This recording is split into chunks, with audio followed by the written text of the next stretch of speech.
Every star you have ever looked at is already dying. Not eventually. Not someday.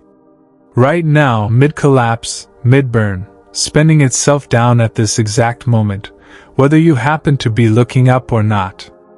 That's not poetry. It's physics. And the same physics is currently doing the same thing to you. Here's the question most people stop asking somewhere around childhood, because the adults around them never had a satisfying answer. Why do things die? Not how. Not from what disease, what failure, what accident. Why at all? Why does a star, a body, a civilization, a thought, eventually stop? There's one answer that covers all of it, and it has a name. Entropy. Start with what entropy actually means, because the popular version of the word disorder undersells it. In the 19th century, the physicist Ludwig Boltzmann worked out something precise. Any system can be arranged in an enormous number of possible configurations. A few of those configurations are highly organized. An overwhelming number of them are not. Boltzmann's equation, S equals K log W, is essentially counting those configurations. And what it shows is that disorganized states aren't just common, they're staggeringly, statistically dominant. Order isn't forbidden. It's just vanishingly rare, compared to everything disorder could be instead. A living body is one of those rare, ordered states. So is a burning star. Both of them are temporary exceptions to the universe's overwhelming statistical preference, held in place only by continuous effort. Think about what your body is actually doing right now, while you read this sentence. Cells are repairing damaged DNA. Proteins are being built, folded, and replaced. Your immune system is hunting down anything that doesn't belong. None of that happens for free. It costs energy, every second, with no pause button. The moment that maintenance stops, for any reason, the body doesn't hold its shape out of habit. It starts, immediately, to come apart. Not because something attacks it. Because nothing is fighting back anymore, and entropy was never an enemy you could defeat permanently. It was always just waiting. A star runs the exact same arrangement, at a different scale. Gravity is constantly pulling every star inward, trying to crush it into the smallest, most disordered, energetically settled state it could possibly take.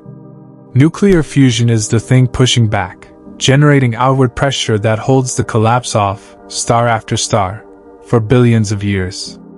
The star isn't a solid object that happens to glow. It's a continuous, expensive transaction. Fuel in. Structure maintained. The instant the fuel runs out, gravity wins the argument it was always going to win eventually, and the star begins to fall in on itself. Does that sound familiar? It should. It's your own maintenance bill, just paid in helium instead of calories. Long before Boltzmann had the mathematics to describe any of this, an Indian philosopher named Purana Kashyap, teaching around the 5th century BC, made a claim that unsettled people for a very different reason. He argued that the universe keeps no moral ledger, no registry of virtue, no mechanism that tracks good or bad action and rewards or punishes it later. His teaching, known as Ahadavada, the doctrine of non-causality, holds that the cosmos is not arranging itself around what you deserve. It simply isn't watching. That sounds bleak until you notice it's the exact same claim Boltzmann's mathematics makes, just translated into ethics instead of physics. The universe doesn't move toward high-entropy states because anything is wicked. It doesn't preserve low-entropy states because anything is virtuous. It has no opinion. Stars don't die because they did something wrong. People don't die because the universe is settling a score. The indifference isn't cruelty.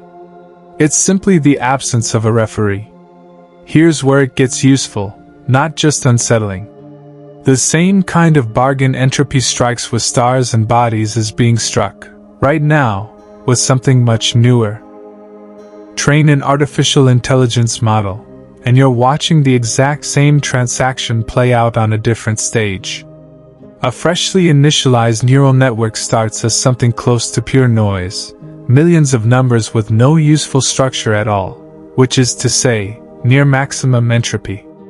Training is the literal, mechanical process of forcing order onto that noise, at real, measurable energy cost. Rows of processors running hot, drawing power, for days or weeks, just to push that system from disorder into something coherent enough to answer a question or recognize a face. And the build doesn't end at training. A deployed model doesn't stay useful by sitting still, the way a star doesn't stay lit by simply existing. Without continuing energy and engineering, fresh data, retraining, fine-tuning, its outputs quietly drift stale, its usefulness decays, and eventually it gets switched off, not out of cruelty, but because maintaining its order against the pull toward irrelevance stopped being worth the cost. A star, a body, a model. Different material, identical bargain. Pay the maintenance, or lose the structure. So why does any of this matter to you, specifically today? Because most people experience entropy as betrayal. The body that used to recover quickly stops recovering quickly. The relationship that used to feel effortless starts requiring real work just to hold its shape. The project, the company, the friendship, all of it demanding more maintenance than it once did, and it can feel personal, like something failing you specifically. It isn't. It's the same universal bill every star and every living thing has always been paying. You were never exempt. Nothing was ever going to be exempt. That isn't despair, if you actually sit with it. It's closer to honesty. If organization has never been guaranteed by the universe, anything you manage to build, hold together, or keep alive, even briefly, was never owed to you in the first place.